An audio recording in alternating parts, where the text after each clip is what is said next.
Now, this happened last year when one of the most prestigious organizations on planet Earth, the United Nations, right? Like all the world's governments are sending their representatives there in order to deal with some of the most pressing issues of humanity, has decided that the problem in 2024 that women are facing is due to the fact that Japan is releasing comic books and mangas which promote gender stereotypes and violence against women and children. And I assume that these mangas are so persuasive, like what's written there is capable of such promotion, like such mind control, that it has real life effects, right? Like you can find a very kind and gentle individual and you give him to read a manga with Uzaki wants to hang out, and all of a sudden he becomes an Andrew Tate, like he becomes a wife beater. Like this is the narrative that you gotta believe. And as I mentioned in a previous video, this is the absolute narrative of the moral busybody, right? Like the person that produces absolutely nothing for society, attacking someone that actually does produce something in order to humiliate, mock, and bring them down, while not concerning themselves with real issues, such as the plight that women are suffering in the Middle East. And so it's important to understand like how this happens. Like, why is this the case? Well, first off, it's a grift. When it comes to the entertainment industry, Japan is now dominating the world. It used to be the United States with Disney and Hollywood, but because the United States decided to self-sabotage, they decided to listen to the United Nations and actually sanitize their art. It lost its prestige. It lost the advantage that it had. And because there's a void, someone else has to fill it. And so people have chosen, like this wasn't enforced. This is not top down. Like people from around the world, from many countries, from different cultures, have decided that whatever the fuck the manga has is something worth having. Like it actually provides more entertainment than a comic book. It provides more entertainment than a Hollywood movie. And so people are buying it, right? And this is much to the dismay and horror of Japan's competitors, which can be Disney, Marvel, maybe even China, right? Like all of them want to sabotage Japan's entertainment industry. And so one of the ways that they can do it is to use the United Nations into shaming them, changing the culture so that it becomes like the comic books, because this is how comic books can compete. Now, there's also another reason. You gotta think how a person that works at the United Nations Women's Rights Committee thinks. Like, this is a bureaucrat, right? Like, it's a person that tries to justify why he is paid probably tens of thousands of dollars every month. Like, this is taxpayer money. He is not producing anything. He is just there to moralize. And so he has to show something for it. And by picking on the low-hanging fruit, by picking on the stuff that no one wants to defend, right? Like, who wants to defend the violence against women and children? Like, no one wants to defend that, right? Like, it's a very easy way of scoring brownie points. And then everyone is like, yeah, no, absolutely, yeah. I mean, we gotta ban the manga. We gotta ban it. Ban, right?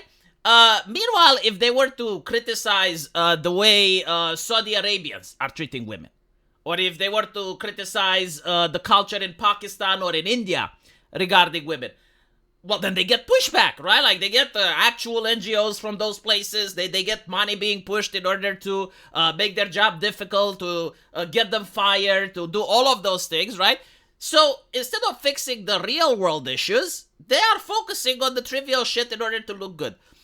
This is something very similar that I've noticed in the West, especially in the Anglosphere. Notice how every single moral panic actually causes a worse case for the things that they are championing. So, for instance, the first moral panic that I noticed was the satanic panic, right? Like, this is the primordial one that I was aware of, where people were saying that Harry Potter is problematic because it causes magic, Dungeons and Dragons is evil, anime is satanic.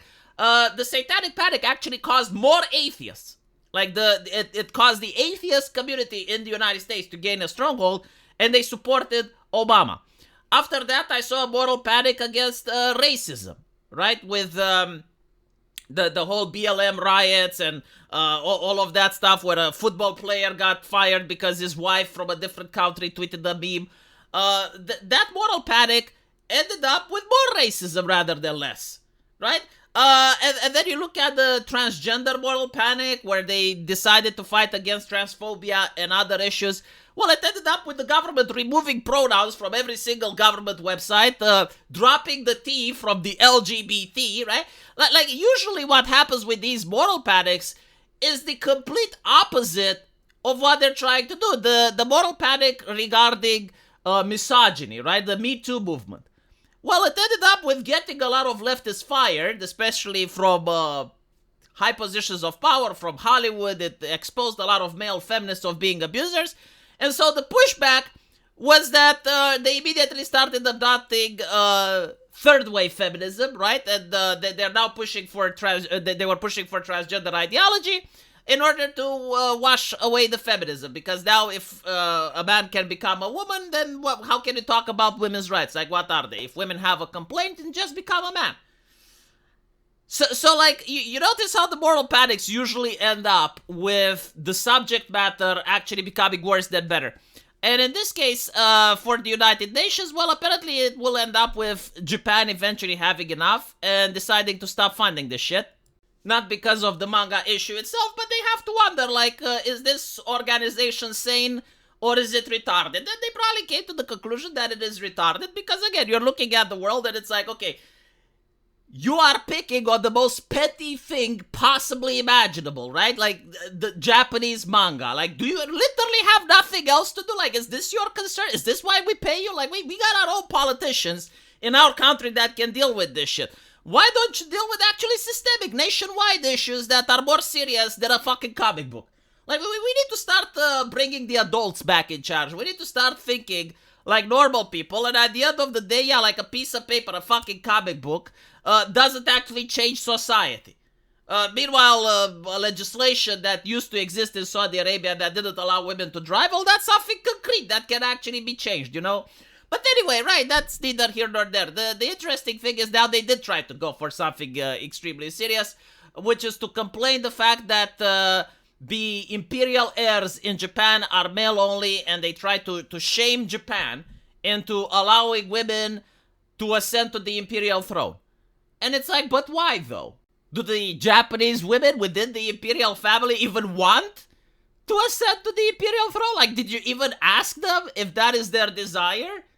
No, again, they had literally nothing better to do, like picking on the most petty issues, which this time they probably thought it's petty, but it turns out it's not, because Japan isn't the type of culture that tolerates nagging and this type of bullying. You're not going to try to shame the Japanese into guilt. Like, no, they are a people with a very strong moral compass. They believe that what they're doing is right. Don't like it, fuck off. And so they're going to say, well, why are we funding this shit? Why are we funding this institution that does nothing but nagging? And by the way, if you try to defend the UN human rights, just go on their fucking Twitter and notice how it's a mental asylum over there. They're the ones that promote shit like Wumuksen. They're the ones that are constantly saying that men can get pregnant. Like all this type of stuff, right?